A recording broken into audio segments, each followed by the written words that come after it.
Hello বন্ধুরা, welcome back to my channel যার নাম SRA ব্লগ। তো আজকে দুপুরে একটা ছোট্ট থালি নিয়ে তোমাদের সঙ্গে হাজির হয়ে গিয়েছি। এটা কি বাটা তোমরা কি জানো? আর তার সঙ্গে ছিল মাংসের একদম পাতলা ঝোল।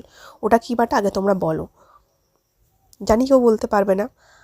আর ওটা হলো থানকুনি পাতা বাটা, পেটের জন্য একদম কি বলবো পারফেক্ট ওষুধ যাকে বলে। তো এটাতে প্রথমে আমি ভাত মেখে খেয়ে নেবো। আর এটা খুব খেতে ভালো লাগে, আমারও ভালো লাগে, আমার মেয়েরও ভালো লাগে। আমি মাঝে মাঝে ভাবি যে আমি কী ব্লগ করব। ফুড ব্লগটা আমার বেশি করতে ভালো লাগে।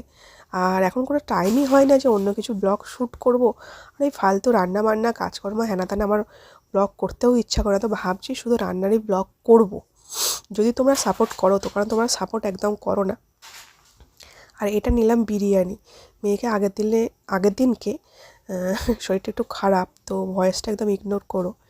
মেয়েকে আগের দিনকে ওর বড় একটা বিরিয়ানি দিয়েছিলো, তো মাংসগুলো সব আউট হয়ে গিয়েছে, শুধু মাংসের আলু আর ভাতটা পড়েছিল, তো সেটাই আমি মেখে খাচ্ছি। আর এই মাংসের ঝোল দিয়ে ভালো করে ভাতটা মেখে খেতে যা লাগে না, আমার আর কিছু দরকার হয় না। প্রত্যেকটা কিছু কিছু খাবার এমন আছে যেটা খেলে মনে হয় না স্বর্গে আছি। কারণ এত তাড়াতাড়ি স্বর্গে যাওয়ার ইচ্ছে নেই, কিন্তু খাবার খেলে তেমনই মনে হয়। তো তারপরটা ভাতটা মেখে খাবো একটু আলু দিয়ে। আর আলুটা কত সফট হয়েছে তোমরা দেখো বন্ধুরা। আর যদি ভালো লাগে আমার ভিডিওটা, প্লিজ অবশ্যই একটা করে সাবস্ক্রাইব করে দিও, লাইক করতে বলো না, আর পারলে শেয়ারটাও করে দিও। তারপরে দেখো ভাতটা মেখে খাচ্ছি, অপূর্ব খেতে লাগে। এখনও দেখে আমি যখন ভয়েস দিচ্ছি, অনেকদিন পরে তো ভয়েস দিচ্ছি, এখনও দেখে আমার রীতিমতো খাবার খুব ইচ্ছা হচ্ছে। কি সুন্দর সফট হয়েছে দেখেছো। আর চলো আমি খাই, আর তোমরাও আমার সঙ্গে এনজয় করো।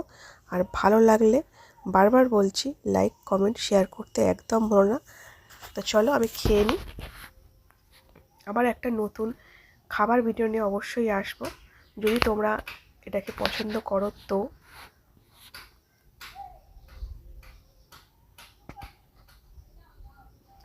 আর আমি তো তোমাদের দেখাচ্ছি আর গপ গপ করে খেয়ে নিচ্ছি, কারণ খেতে আমার দারুণ লাগে। কিন্তু বেশি খাই না, যতটা খাই ততটা কি বলবো তৃপ্তির সঙ্গে খাই। তো চলো, টাটা।